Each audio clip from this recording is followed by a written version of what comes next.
Well, a very good morning and welcome to Dusseldorf and the first day of competition at the Dusseldorf Grand Slam. We've previously had a Grand Prix here, but this year it's upgraded to a Grand Slam, and I'm delighted to be sitting alongside former world champion Loretta Cusack-Doyle. A very good morning to you, Loretta. Good morning, Sheldon. It's great to be here, isn't it? And what a lineup we've got coming up. And a terrific venue.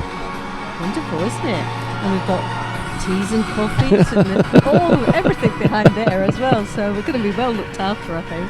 We're going to start by taking a look at the 5 weight categories that we've got to bring for you to you on this opening day. 3 women and 2 men's categories, and we're going to start by taking a look at the top 4 seeds in each weight category. We'll begin with the under 48 kilo category. The number 1 seed is Milica Nikolic of Serbia. The number 2 seed is Daria Biladid of the Ukraine. The number 3 seed is Melanie Clement of France. And the number 4 seed is Marina Cherniak of Ukraine. Loretta, what can you tell us about either any of those or any of your other picks? Well, for me, I think Ukraine's going to dominate it. It's going to be domination from Ukraine, I think. The number 2 seed, as you mentioned, Biladid, 17 years of age, and she'll be wanting to go from the success of the Grand Slam just a few weeks ago, and just seems to get stronger and stronger as the tournaments go on. This young girl has got it all in the future. But also Cherniak, that you also mentioned as a 3rd seed, again never fails to take a medal in the world IGF circuit. So these for me are going to be 2 real contenders, and they're on both different halves, so there's a chance that they could get through to that final. What I thought was interesting in Paris for Cherniak is that it was the biggest Grand Slam that she'd ever been in. Yes. And the fact that she was going to be tested by the Japanese. In the end, with the greatest of respect to the Japanese, she smashed her out out of Bercy. And here we got no Japanese in the 48 kilo category, which is a massive surprise, isn't it? Same here. Yeah. That is an interesting one. Why? Question mark. Why would you put in Shishimi Ai, Yamamoto Anzu, Udaka Nae in the other weight categories, and not one of your under 48 kilo categories? And it's a very strong weight category for the They've got them coming out of their ears. A long list of athletes. Could have put anyone in there and troubled them. It'd be interesting to find out. Maybe they don't want her fighting any Japanese. Not that they don't want them losing. They just don't want her exposed to them. Maybe they're just nurturing the athlete and waiting and sort of further in preparation for, obviously they've got the some major tournaments coming up. Yeah. Maybe they're just saving them and just keeping them out of the spotlight. I think they're keeping her away from getting exposed to Japanese athletes, because you would want to put a Japanese fighter in there to test her, and they've already decided, well, she can whack our world champion without any trouble. There's going to be a lot of games being played, I think, in the build-up towards the World Championships and the Olympic selections. I think a lot of countries will not want to show their cards. Let's take a look at the under 52 kilo category, a category that you know very well yourself. Many years ago. Right. Thank you for reminding me there, Sheldon. The number 1 seed is Erika Miranda of Brazil. The number 2 seed is Shishimi Ai of Japan. The number 3 seed is Charlene Van Snick of Belgium. And the number 4 seed is Angelica Delgado of the United States of America. Well, I think we're looking at the number 1 and 2 seeds there as the best contenders for getting into that final. Erika Miranda, well, she's always been a consistent 4 times world medalist and has also won 11 Grand Slam medals. So you've got to really put her up there. And also Shishimi, again a very strong contender from Japan, and who'd picked up a bronze medal in Tokyo Grand Slam. So for me, those are the 2 top favourites. And obviously top seeds. The 3rd women's weight category today, the under 57 kilo category. The number 1 seed, Dakota Smith-Davis of Great Britain. The number 2 seed, Miriam Roper of Panama. The number 3 seed, Jessica Klimke of Canada. And the number 4 seed, Daria Mezhetskaya of Russia. Well, delighted to say, obviously, Dakota Smith-Davis is the number 1 seed, and this is a young lady, since the world bronze medalist medal that she picked up last year, has just got stronger and stronger and oozes confidence. So for me, she's got to be a top contender for a medal, but hoping that she'll get into that final. But there's some unseeded athletes there in this tournament, and Sanne Verhagen of the Netherlands, world bronze medalist, someone you cannot write off, and also Yamamoto of Japan, again another strong contender. Right, well, let's take a look at the men's weight categories then. In the under 60 kilo category, Nagayama Ryuju of Japan. The number 2 seed is Francisco Garrigos of Spain. The number 3 seed is Robert Shridobadze of Russia. And the number 4 seed is Ganbat Bolbata of Mongolia. Well, for me, Nagayama, the Japan is the number 1 seed and is obviously the strongest in this field. But what was surprising, obviously, we missed out on Beslan Mudranov, who failed the weigh-in. Yeah. So that's an interesting one. Olympic champion, big surprise. And we'll be very disappointed not to see him perform today. But also, we've also got some outside chances. Ashley McKenzie picked up a bronze medal in Paris a couple of weeks ago, and this sort of fatherhood and development of this young man, he just seems to have grown up quite a bit and has showed such maturity and composure within the World Circuit events. So I think there's someone who's got a chance of taking a medal there, and so all eyes will be on him and his performance today. It's an interesting little pool, that Pool A. Loretta says that, we missed out on Beslan Mudranov. I heard from Etienne Gamba just a couple of minutes ago that he didn't attend the weigh-in, and what happened was he had a neck injury.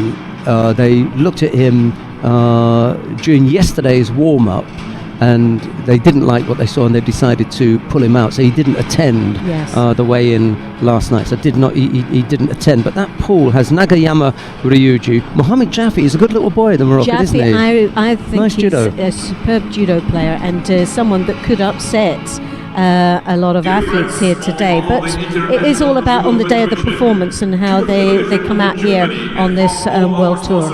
And then we've got the Olympic bronze medalist from Uzbekistan, Diorbek Urazboyev, and then 3 youngsters, David Starkel from Slovenia, Moritz Plafke, the German boy, is really good youngster coming up, and then Vugar Shirinli, who very famously threw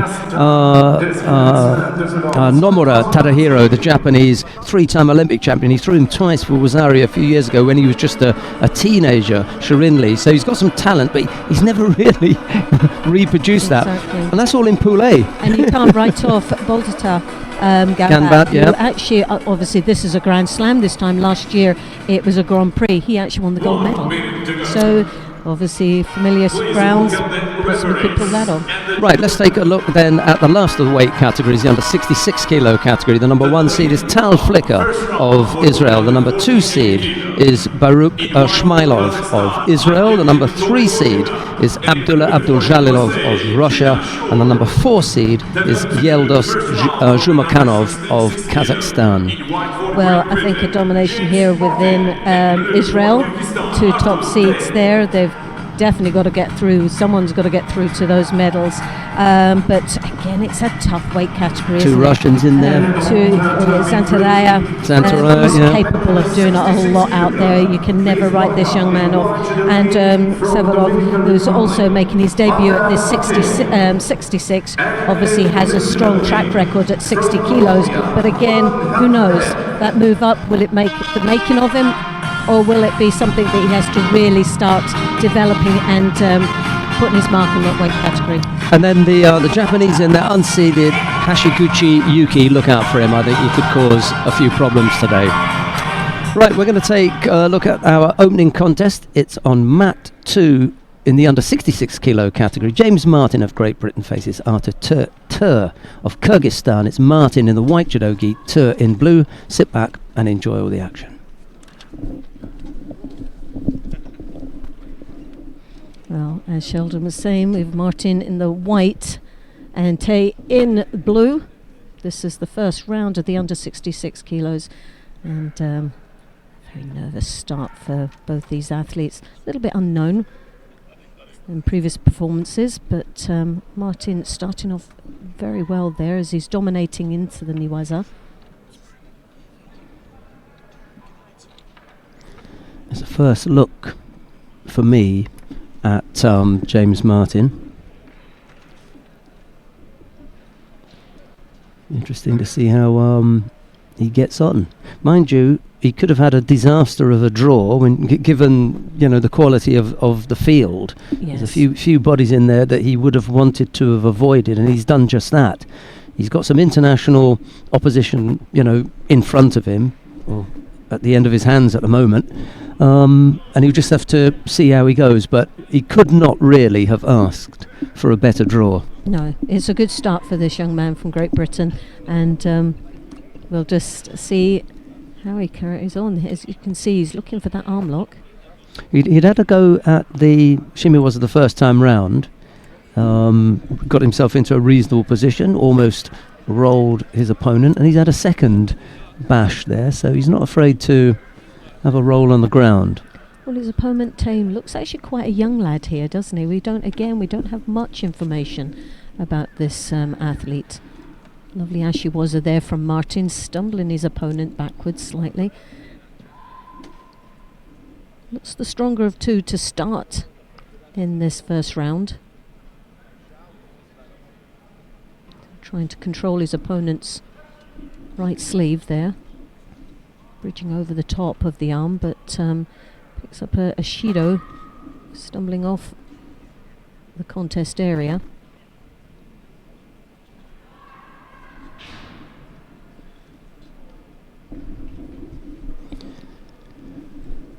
Yeah, I haven't got any information about him. Did you find out anything about James Martin? No. Well, I've watched him quite a few times in the training, and he does train very, very hard back in Great Britain. He's someone that has got the potential and really starting to look further afield in the in GB for some strong athletes out there to be contenders at this World Tour. And he started off very well here. He's got a lot of confidence, this young man. He's got a Shido on the board though, 1 minute and 25 seconds remaining in the contest. No score as yet.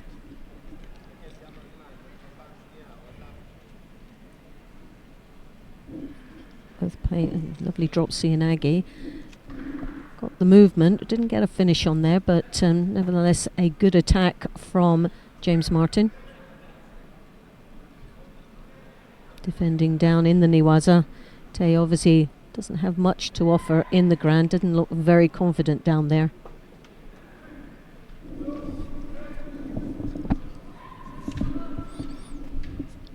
It could be that he may have been out through injury or something and hasn't been around for a while. We'll have to ask Luke Preston, who's in the chair, see what information he can give us. But he hadn't competed for quite a long time. Once more the drop Cianagi. A little bit deeper this time, but still failing to get anywhere close of a score.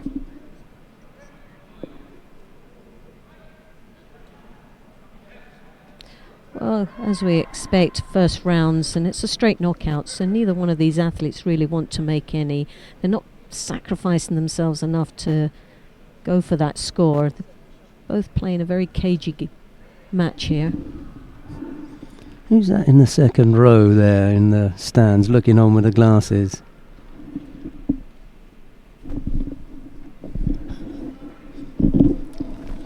Just over here.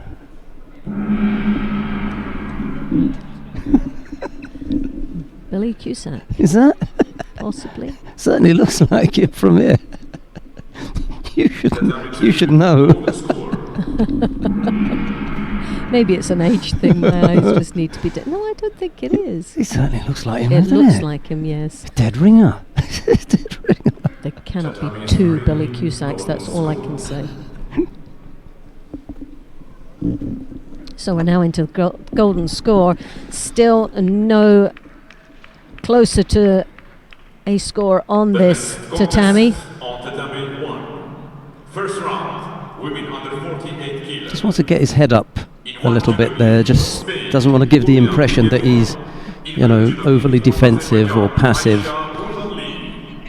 you don't get long in golden score either. Well, You Tay know. looking for that Tai Toshi, turning it underneath for the Seo Toshi, Ooh. but didn't get the finishing of it. Missed the head. Bit of Niwaza there from James Martin. But other than those Cianagis, there's been very little, and Martin picks up his second Shido, which this is not a good sign to the referee. What it's really telling us that is that he feels that Martin's not Mm. being as positive Yeah. and lovely foot as she was there. Nicely controlled and taking Wazari to go into the second round, the 66. As he got to his feet, he just looked a little bit tired after that last effort.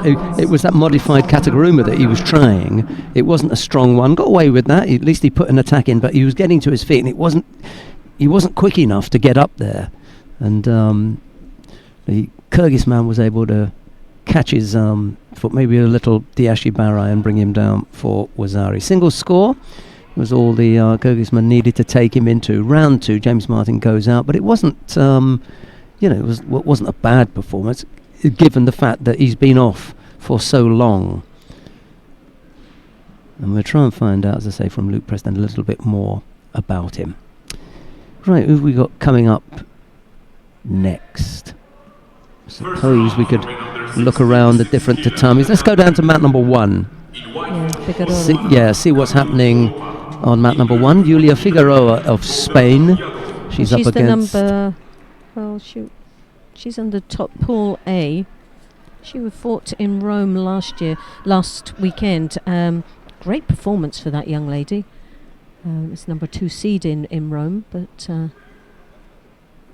competing here back to back from the Rome European Open.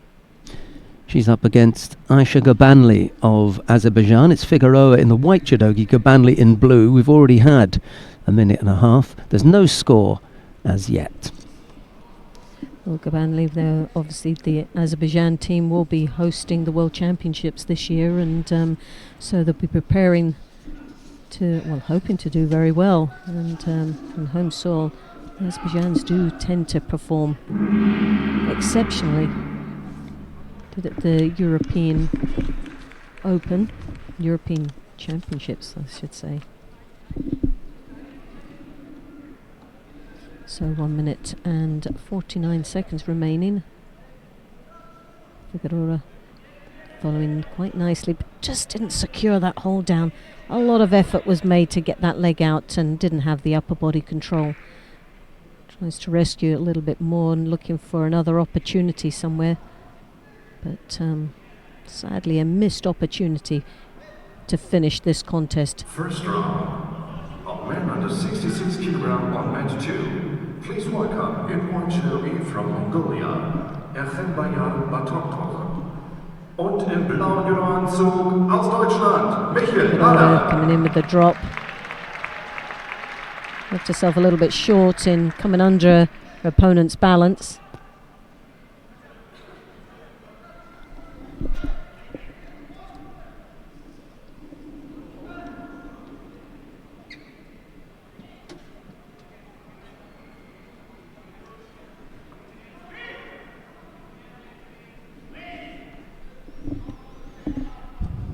No score on the board, but no Shidos, which is quite nice to see. Under a minute remaining in this contest.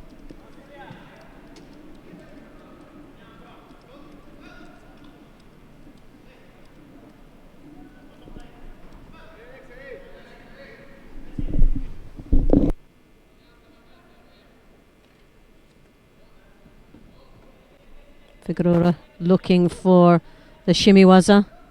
Not quite sure from this angle whether it's completely under the chin, but she gets the rotation, securing, trying to secure the hold, but this time obviously you can see, paying more attention in controlling the upper part of the body, that head, and there you have it. And submission there.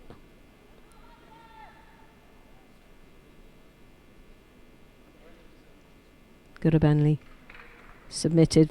Very uncomfortable off that roll. Not sure whether it was the shoulder or